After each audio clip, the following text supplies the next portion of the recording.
औज़ुबिल्लाहिमिनश्शैतानिर्रजीम बिस्मिल्लाहिर्रहमानिर्रहीम।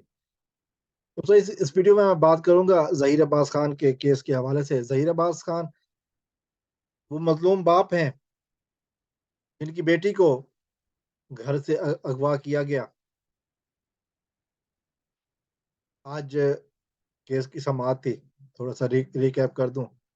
इनका ताल्लुक जनूबी पंजाब से है, ज़िला रहीम यार खान से। ये रोजगार की तलाश में कराची आए हुए थे। कराची में रहायश पजीर थे काफ़ी अरसे से। पिछले साल इनके वालिद साहब की तबीयत खराब होती है। ये अपने आबाई इलाके जाते हैं। वालिद साहब अल्लाह ताला को प्यारे हो जाते हैं। ये वापस आते हैं। वालिद साहब के 40वें के दूसरे दिन इनको इत्तला मिलती है कि इनकी बेटी घर से गायब हो गई है। ये सारा कुछ छोड़कर वापस आते हैं।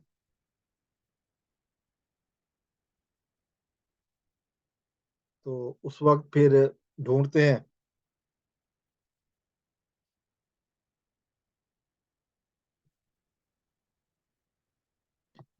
फिर पता चलता है कि बेटी को सामने वाले बंगले के ड्राइवर ने अगवा किया है। फिर वो तावान मांगा जाता है उनसे 7 लाख, तो वो भी देते हैं, लेकिन बेटी वापस नहीं मिलती। फिर कोशिशें हो रही। फिर पता चला कि बेटी की तरफ से सिखर में डेरों के इलाके में केस किया गया है। तो वो वहां पर जाते हैं।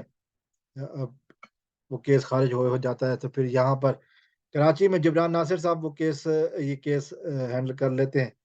जो अभी रिपोर्ट है वो ये है कि अदालत ने बच्ची के प्रोटेक्शन ऑर्डर जारी कर दिए हैं।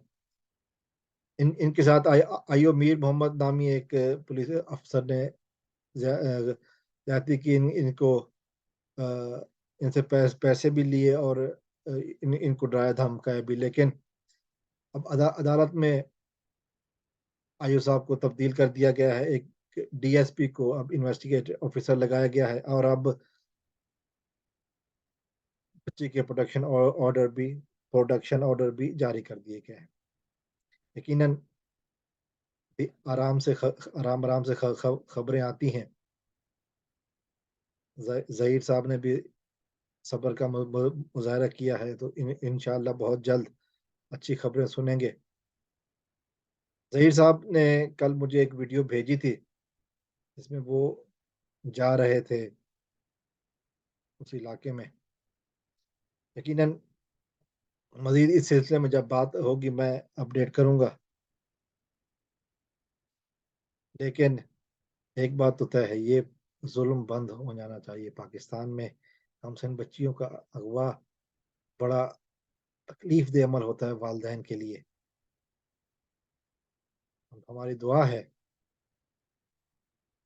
ज़हीर साहब के लिए, अल्लाह ताला उनकी बेटी को, जिसे मैंने अपनी बेटियों की तरह कहा है, यकीनन वो वापस आएगी और बहुत जल्द आएगी। और ये इस मुकद्दस महीने में हम देखेंगे कुछ अच्छी न्यूज़ आ रही हैं। वफाकी शरीय अदालत का फैसला तो मैंने आपको सुना दिया कि उसमें ज़हीर साहब के लिए बहुत ज़्यादा आसानी है। और अब जबरान नासिर साहब मज़ीद हिम्मत पैदा कर रहे हैं। इंशाअल्लाह बहुत जल्द एक अच्छी खबर सुनने को मिलेगी। अस्सलाम वालेकुम वरहमतुल्लाह। पाकिस्तान जिंदाबाद।